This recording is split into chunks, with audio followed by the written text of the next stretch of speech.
So hello everyone, নমস্কার সকলকে। আজকে আমার ভিডিওটা আমি বাংলাতেই রাখার চেষ্টা করব, আর অডিওতে কিছু প্রবলেম হলে ক্ষমা করবেন, কারণ আমার কাছে প্রপার সেট আপটা নেই, তো একটু অসুবিধা হতে পারে।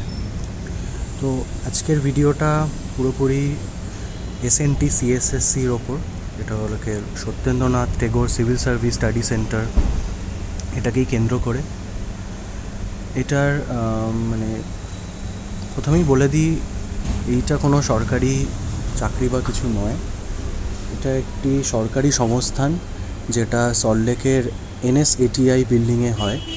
এনএসএটিআই বলতে Netaji Subhash administrative training institute, যেখানে আমাদের WBCS গ্রুপ এ অফিসারদের ট্রেনিং হয়।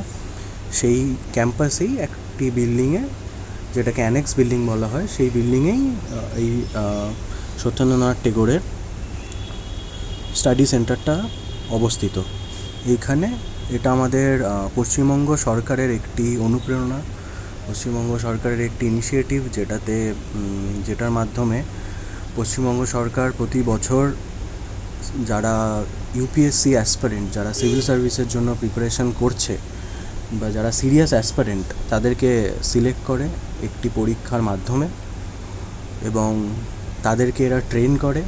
এটা 1 বছরের একটা ট্রেনিং, বলা যেতে পারে 10 থেকে 11 মাস, to be more specific, but 1 বছরই ধরে চলি। 1 বছরের একটি এরা কোচিং দেয় বেসিক্যালি। তো এরা এখানে পিপিপি মডেলে পড়ানো হয় এখানে। বেসিক্যালি ওটা ওয়েস্ট বেঙ্গল গভর্নমেন্ট একটা স্পেস অ্যালট করে, একটা যেহেতু স্পেস অফার করছে, এবং দিল্লির বা আমাদের ভারতবর্ষের যত নামি দামি আইএএস কোচিং ইনস্টিটিউট আছে, তাদের সাথে পার্টনারশিপ করে। তো তারা এখানে আসেন, এসে এরা অফলাইন কোচিং প্রোভাইড করে। তো তারাই এখানে এসে বেসিক্যালি পড়ায়। আর তারপরে এখানে বিভিন্ন অফিসারদের সেমিনার হয়, মাঝে মাঝে সেমিনার অর্গানাইজ করে অথরিটি, সেইখানে বিভিন্ন অফিসাররা আসেন। যেরকম ফর এক্সাম্পল আমি বলতে পারি, আনসার শেখ এসছিলেন, যাকে তোমরা সকলে ইয়ংগেস্ট আইএএস অফিসার বলে চেনো। তারপরে নিতিন সিংহানিয়া, যিনি ওয়েস্ট বেঙ্গল ক্যাডারেরই, যার আর্ট অ্যান্ড কালচার বই সবাই পড়ে, এখন ওনার ইকোনমিক্স বইও আছে। তো এই হলো বিভিন্ন বিষয়, একটা ওভারঅল ব্যাকগ্রাউন্ড আমি বললাম। তো এবার আসি এইখানে সিলেকশন কিভাবে পেতে হয়। তো এইখানে সিলেকশনের জন্য প্রতি বছর একটা এন্ট্রান্স টেস্ট কন্ডাক্ট করা হয়। সেই এন্ট্রান্স টেস্টের 2খানা ধাপ আছে, একটা রিটেন, একটা ইন্টারভিউ। তো আজকে আমার পুরো ভিডিওটা, এই পরবর্তী ভিডিওতে আজকে আমি আলোচনা করব ইন্টারভিউটা কীভাবে ক্র্যাক করতে হয়। আমি যখন ইন্টারভিউ দিতে গেছিলাম, আমাকে কী কী প্রশ্ন করা হয়েছিল আর কী হয় আর কি। তো যারা ব্যাপারটা নিয়ে আগ্রহী, তারা দেখতে পারেন, দরকার হলে আমায় টেক্সট করতে পারেন, আমি হেল্প করব, কোনো অসুবিধা নেই। আর আমি এটাও বলে দিই যে এই SNTCSSCর একজন অ্যালুমনাই আছেন, যিনি এই এক্সামটা ক্র্যাক করার জন্য কোচিং দেয়। All about WBCS and UPSC বলে একটি চ্যানেল আছে, তো আপনারা সেটাকেও ফলো করতে পারেন। আমি পার্সোনালি করিনি, আমি কোচিং নিইনি, বাট হ্যাঁ, আমি ফলো করেছিলাম, আমি ফলো করিও, কারণ উনি আপডেট দিতে থাকেন টাইমলি। আমি প্রফেশনাল নই, উনি প্রফেশনাল, উনি টাইমলি আপডেট দেন। তো তোমরা ওইটাও ফলো করতে পারো, তাতে তোমাদের সুবিধাই হবে, জানিয়ে রাখলাম। বাট আমি এই বছর অলরেডি সিলেক্টেড। তো যে আমার ইন্টারভিউ এক্সপিরিয়েন্সটা আমি জানাই, যদি আপনারা চান, যদি আমি দেখি রেসপন্স আসছে, তাহলে আমি রিটেনের ওপর ভিডিও নিতে পারি, যে আমি কীভাবে রিটেন প্রিপেয়ার করেছিলাম, আর কীভাবে কোন কোন জায়গায় আমার মনে হয়েছে আমি রিটেনে ভালো করেছি বলে রিটেনটা আমি উতরাতে পেরেছি। তো ফার্স্ট অফ অল আমি বলি, আমার 28শে মে আমার ইন্টারভিউ ডেট ছিল। আমার সেকেন্ড শিফটে ইন্টারভিউ ছিল। তো ফার্স্ট অফ অল এটা বলি যে ইন্টারভিউর জন্য তোমাকে ফুললি ওয়েল ড্রেসডভাবে যেতে হবে। যদি ছেলে হও, তো তাহলে তোমাকে একদম ফর্মালে যেতে হবে, টাই পরবে, full sleeves shirt, light colour shirt preferably, and trousers with formal shoes, you should be in a good proper attire and মেয়েদের জন্য যারা যেটাকে ফর্মাল বলে ধরেন, তো সেটা আপনারা পরতে পারেন। I can recommend sari or good salwar suit which looks much formal. Okay, তো আমার ইন্টারভিউ ছিল সেকেন্ড শিফটে। আমার রুম নাম্বার অ্যালট করা হয়েছিল রুম নাম্বার 3। তো প্রথমেই বলি, এটা যে নির্ধারিত টাইম ছিল সেটা 2:30 থেকে এটা ইন্টারভিউ স্টার্ট হওয়ার কথা ছিল। আর আমি সেখানে একটু লেট হয়ে যাই, আর রিপোর্টিং টাইম ছিল 2টো, আমার যেতে যেতে 2:20 হয়ে গেছিলো। তো ততক্ষণে আমার ব্যাচকে অলরেডি ডেকে দিয়েছিল। তাতে কোনো অসুবিধা হয়নি, আমি গিয়ে রিপোর্ট করি এবং আমাকে ব্যাচে পাঠিয়ে দেয়। তো ওটা হয়ে যায়। তো এরকম কোনো প্রবলেম হলে সেটা ম্যানেজেবল, নট অ্যান ইস্যু। আর আমাদের ইন্টারভিউটা হয় অ্যানেক্স বিল্ডিংয়ে। আপনারা এটিআই, আর এটাও বলে দিই, এটিআই অবস্থিত সল্টলেক এফডি মার্কেটের অপোজিটে। সল্টলেক এফডি মার্কেটের ঠিক অপোজিটে অবস্থিত এটিআই। তো আপনার এটিআই গেলে সামনে সিকিউরিটিকে বলে আপনারা অ্যানেক্স বিল্ডিংয়ে গেলে ওইখানেই ইন্টারভিউ হয়। সব কিছু একটা ওয়েটিং রুম থাকে, ওখানেই সবাই অপেক্ষা করে। তারপর যার যখন নাম আসে তাকে ডেকে পাঠানো হয়। তারপর তারা চলে যায় তাদের নির্দিষ্ট ইন্টারভিউ রুমে। 3 থেকে 4টে ইন্টারভিউ প্যানেল থাকে। আগের বছর ইন্টারভিউ প্যানেলে অফিসার্সরা ছিলেন। এই বছর ওই নির্দিষ্ট টাইমে ইলেকশন থাকার কারণে অফিসার্সরা আসতে পারেননি, অফিসাররা অ্যাটেন্ড করতে পারেননি। তো সুতরাং ফ্যাকাল্টি মেম্বারদেরই বোর্ড বসেছিল। বাট জেনারেলি বলে রাখি, অফিসারদেরই বোর্ড হয়, অফিসাররা প্রেজেন্ট থাকেন। এরকম যতটা মনে পড়ে, যতটা আমি জানি, আগের বছর একটা বোর্ডে হয়তো আইপিএস ম্যাডাম দময়ন্তী সেন ছিলেন। অনেকেই চিনবেন দময়ন্তী সেন ম্যাডামকে। তো উনি ছিলেন ইন্টারভিউ বোর্ডে। তো এরকম বিভিন্ন ইন্টারভিউ বোর্ড থাকে, ইটস ভেরি নর্মাল। তো আমার রুম নাম্বার 3তে আমি গিয়ে পৌঁছাই। তারপরে রুমের বাইরে অপেক্ষা করতে বলা হয়, আমরা অপেক্ষা করি। তো তারপর আমার সিরিয়াল নম্বর যখন ডাকে আমি ঢুকি রুমে, নক করলাম। নক করে আমার রুমে, এটা বলে দিই, আমার বোর্ডে ছিলেন Jyotirmoy sir, professor Jyotirmoy sir. উনি হলেন এখানকার ফ্যাকাল্টি হেড, এসএনটি সিএসএসসির ফ্যাকাল্টি হেড। উনি অনেক এক্সপিরিয়েন্স একজন ব্যক্তি। উনি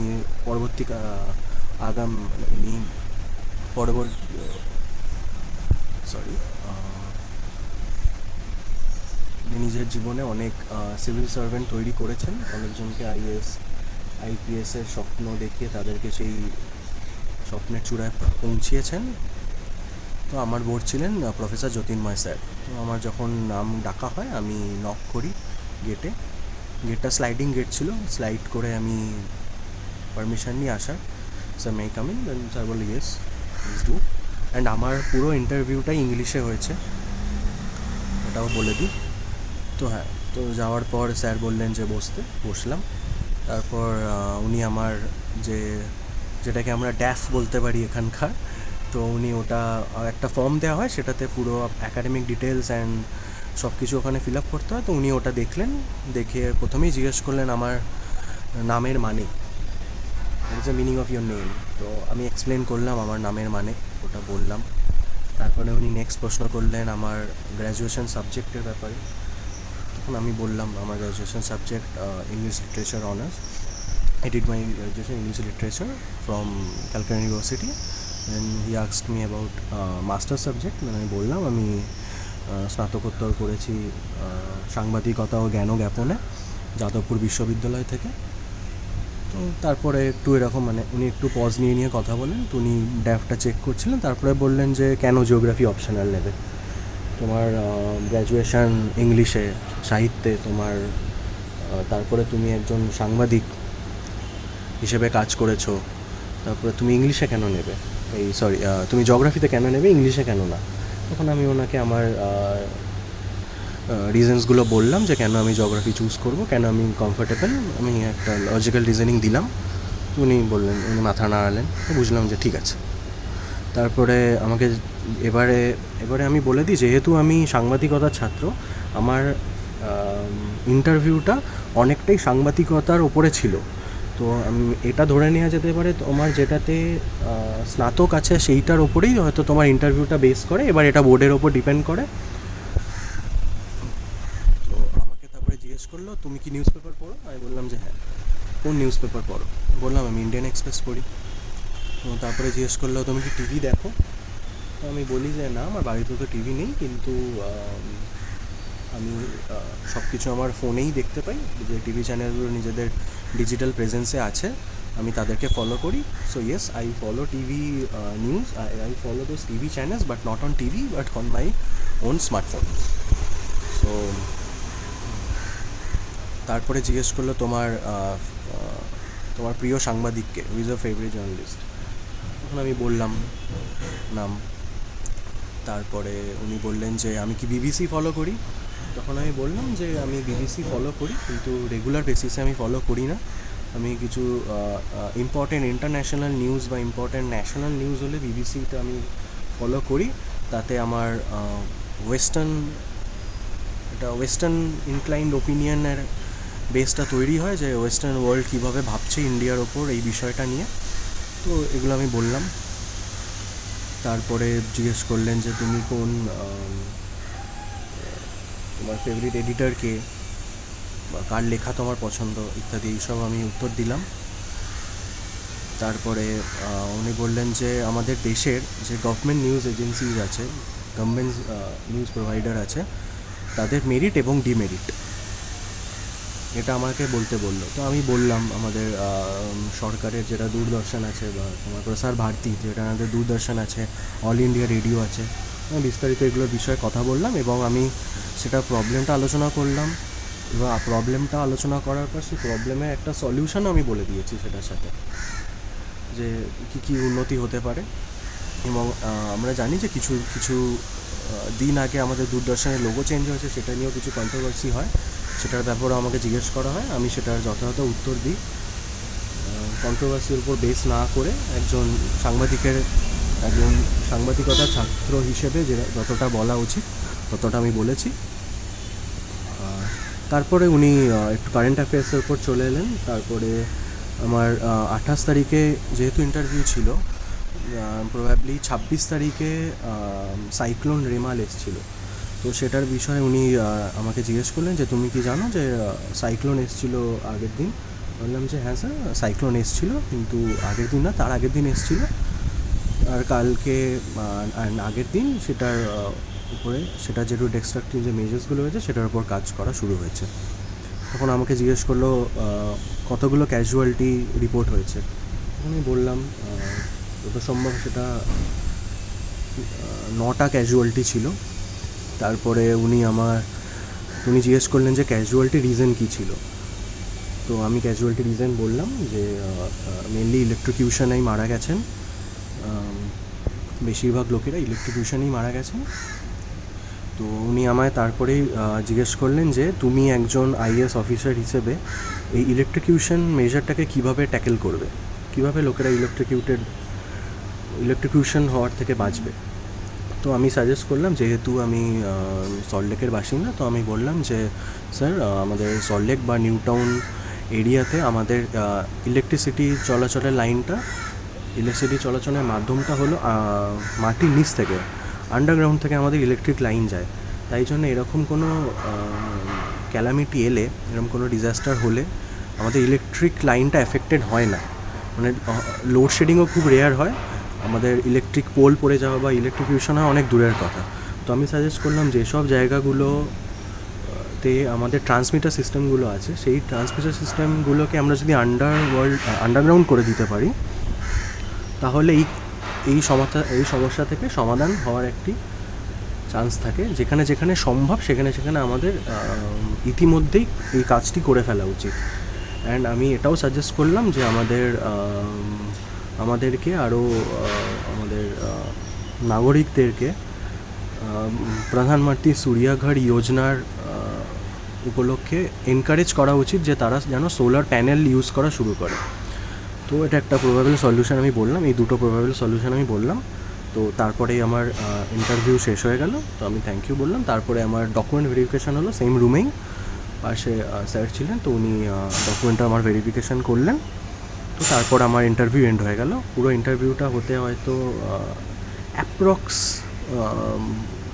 15 থেকে 20 মিনিট ধরো, বাকি আরও 5 মিনিট ডকুমেন্ট ভেরিফিকেশানে লাগলো।